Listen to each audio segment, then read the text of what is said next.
প্রায় এক বছর ধরে পাল্টাপাল্টি সংঘাতে ইসরায়েল এবং লেবাননের হিজবুল্লাহ গোষ্ঠীর মধ্যে পুনর্যুদ্ধের প্রবল আশঙ্কা সৃষ্টি হয়েছে।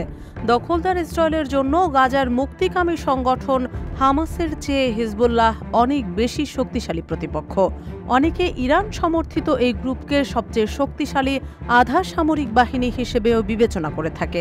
তবে ইসরায়েলের অন্যতম ত্রাস ক্ষমতাশালী সশস্ত্র সংগঠন হিজবুল্লাহর উৎপত্তি কিভাবে? আরবি হিজবুল্লাহ শব্দের অর্থ সৃষ্টিকর্তার দল। লেবাননের ক্ষমতার উল্লেখযোগ্য অংশের নিয়ন্ত্রণ এই শিয়া ইসলামপন্থী সংগঠনটির হাতে। একাধারে রাজনৈতিক, সামরিক ও সামাজিক সংগঠন হিসেবে কার্যক্রম পরিচালনা করে হিজবুল্লাহ। সংগঠনটির আত্মপ্রকাশ গত শতাব্দীর ৮০ দশকের শুরুতে। সে সময় লেবানন ইসরায়েলের দখলদারিত্বের সম্মুখীন হয়েছিল। তবে এই সংগঠনটির আদর্শিক বীজ বপন হয় আরও আগে ৬০ ও ৭০-এর দশকে লেবাননের শিয়া ইসলামিক পুনর্জাগরণের দিনগুলোতে। হিজবুল্লাহ প্রতিষ্ঠার দিনক্ষণ সুনির্দিষ্টভাবে বলা বেশ কঠিন। ১৯৮২ সালে ফিলিস্তিনের সশস্ত্র গোষ্ঠীর আক্রমণের প্রতিক্রিয়ায় দক্ষিণ লেবাননে পাল্টা আক্রমণ চালায় ইসরায়েল। সে সময় লেবাননের প্রভাবশালী রাজনৈতিক সংগঠন আমল মুভমেন্ট থেকে সশস্ত্র লড়াইয়ে বেশি আগ্রহী এমন একটি অংশ বেরিয়ে যায়। ইসলামিক আমল নামে নতুন একটি সংগঠন গড়ে তোলে তারা। নতুন সংগঠনটি ইরানের রেভলিউশনারি গার্ডের কাছ থেকে উল্লেখযোগ্য সামরিক ও সাংগঠনিক সহায়তা পায়। ফলশ্রুতিতে তারা সবচেয়ে কার্যকরী শিয়া সশস্ত্র গোষ্ঠী হিসেবে আত্মপ্রকাশ করে, যাদের হাতেই পরবর্তীতে হিজবুল্লাহ গঠিত হয়। ইসলামিক আমলের মতো সশস্ত্র গোষ্ঠীগুলো ইসরায়েলি সামরিক বাহিনী ও তার মিত্র সাউথ লেবানন আর্মি SLA এর উপর হামলা চালায়। অন্যান্য বিদেশি শক্তিও তাদের আক্রমণের লক্ষ্যে পরিণত হয়। ১৯৮৩ সালে মার্কিন দূতাবাস এবং US মেরিন ব্যারাকে বোমা হামলায় তারা জড়িত ছিল বলে অভিযোগ আছে। উক্ত হামলাগুলোতে ২৫৮ মার্কিন এবং ৫৮ ফ্রেঞ্চ কর্মী নিহত হন। সেই ঘটনার পরম্পরায় পশ্চিমা শান্তিরক্ষী বাহিনী প্রত্যাহার করে নেওয়া হয়। ১৯৮৫ সালে খোলা চিঠি প্রকাশ করে আনুষ্ঠানিকভাবে নিজেদের উপস্থিতি জানান দেয় হিজবুল্লাহ। চিঠিতে যুক্তরাষ্ট্র এবং তৎকালীন সোভিয়েত ইউনিয়নকে ইসলামের মূল শত্রু বলে চিহ্নিত করে তারা। একই সাথে ইসরায়েল মুসলিমদের ভূমি দখল করে আছে বলে মন্তব্য করে দেশটিকে ধ্বংস করার ডাকও দেওয়া হয় চিঠিতে।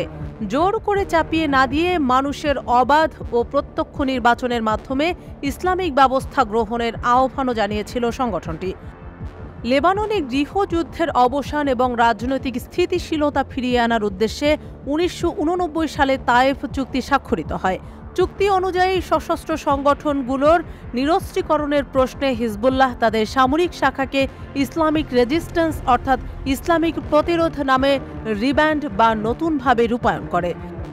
ইসরায়েলের দখলদারিত্বের অবসান ঘটানোর জন্য ইসলামিক রেজিস্ট্যান্স নিবেদিত বলে জানানো হয়। ফলে নিজেদের অস্ত্রশস্ত্র সমর্পণ না করে রেখে দেওয়ার সুযোগ পায় তারা। ১৯৯০ সালে সিরিয়ার সেনাবাহিনী লেবাননে শান্তি স্থাপনে নিয়োজিত হবার পর হিজবুল্লাহ দক্ষিণ লেবাননে তাদের গেরিলা যুদ্ধ চালিয়ে যেতে থাকে। একই সঙ্গে লেবানিজ রাজনীতিতেও সক্রিয় হতে শুরু করে তারা। ১৯৯২ সালে সফলভাবে জাতীয় নির্বাচনে অংশ নেয় তারা। অবশেষে ২০০০ সালে ইসরায়েল যখন লেবানন থেকে তাদের বাহিনী প্রত্যাহার করে নেয়, তাদের তাড়িয়ে দেওয়ার কৃতিত্ব দেওয়া হয় হিজবুল্লাহকে। সে সময় আবারও হিজবুল্লাহর নিরস্ত্রীকরণের প্রশ্ন উঠলেও সেই চাপ প্রতিহত করে গোষ্ঠীটি এবং দক্ষিণাঞ্চলে নিজেদের সামরিক উপস্থিতি বজায় রাখে। যুক্তি হিসেবে সেবা ফার্ম ও অন্যান্য বিবদমান এলাকায় ইসরায়েলি বাহিনীর উপস্থিতিকে সামনে আনে তারা। ২০০৬ সালে সীমান্তের অপর পাশে হিজবুল্লাহর সশস্ত্র যোদ্ধাদের আক্রমণে ৮ ইসরায়েলি সেনা নিহত হয়, অপহৃত হয় ২ জন। এই ঘটনার তীব্র জবাব আসে ইসরায়েলের দিক থেকে। এরপর দক্ষিণ লেবানন ও বৈরুতের দক্ষিণাঞ্চলে হিজবুল্লাহর শক্ত অবস্থান লক্ষ্য করে হামলা চালায় ইসরায়েলি যুদ্ধবিমান। প্রত্যুত্তরে ইসরায়েল অভিমুখে ৪,০০০ রকেট ছোঁড়ে হিজবুল্লাহ।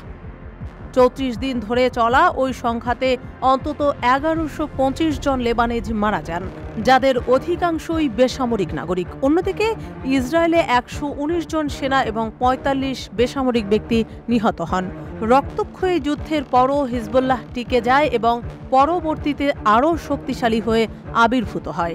সেই থেকে নতুন নতুন যোদ্ধা সংগ্রহ এবং অস্ত্রের উৎকর্ষ ঘটিয়ে সামর্থ্য বৃদ্ধি করে চলছে সংগঠনটি।